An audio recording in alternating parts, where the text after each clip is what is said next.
U septembru 1995. godine počela je školska godina. Bila sam 4. razred osnovne škole. Sa nestrpljenjem sam čekala da upoznam svoje nove drugare. Učiteljica me je uvela u razred i predstavila. Sela sam sama u poslednju klupu. Shvatila sam da je retko ko zapamtio moje ime. Oslovljavali su me sa izbeglica. Tih dana sam ćutala. U kući nisam pričala kroz šta sam prolazila. Nisam bila prihvaćena jer sam bila drugačija, a nisam razumela zašto. Imala sam oči, uši, kosu, ruke kojima sam grlila svet, ljubav koju sam želela dati, srce koje je kucalo ubrzano od straha. Bila sam dete. Sjećam se da sam za užinu nosila 2 parčeta hleba premazana džemom od šljiva, a deca su se smejala. Nisam razumela čemu. Moje siromaštvo nije vređalo nikoga. Htela sam i to svoje parče hleba sa nekim da podelim. Međutim, ono je bilo predmet ismejavanja. Nikoga nije želeo.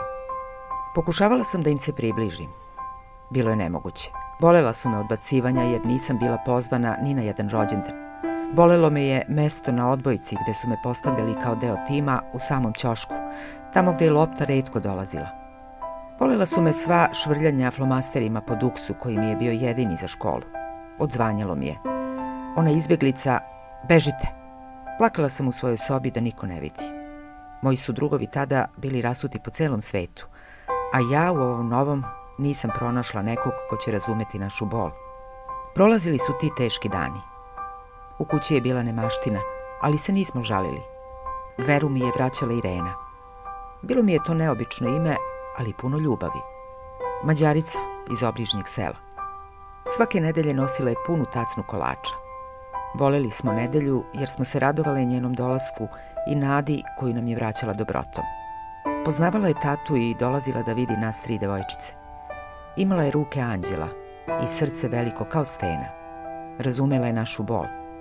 Baka je ubrzo otišla u Banja Luku. Očekivala sam vesti od đedi. Svaki dan, tačno u 13 sati, moje misli su lutale ka njegovima, pričali smo našu priču. Jedne večeri, okupljene oko stola, čekajući praznike, čule smo škripu vrata. Teta Irena i njen muž, čika Brka, došli su i doneli nam 3 novogodišnja paketića i tepsiju baklave. Tu radost nisam nikada zaboravila. Ostala sam im večno zahvalna. Bio je to gest koji godine ne brišu. Nakon nekoliko sati ponovo smo čuli kucanje na prozoru. Nismo očekivale nikog.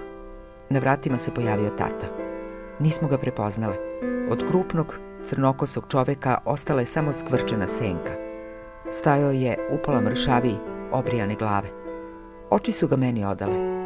Ustala sam, potrčala i zagrlila ga. Moj tata je ponovo našao put do svoje kuće. U prljavom vešu pobegao je iz zarobljeništva.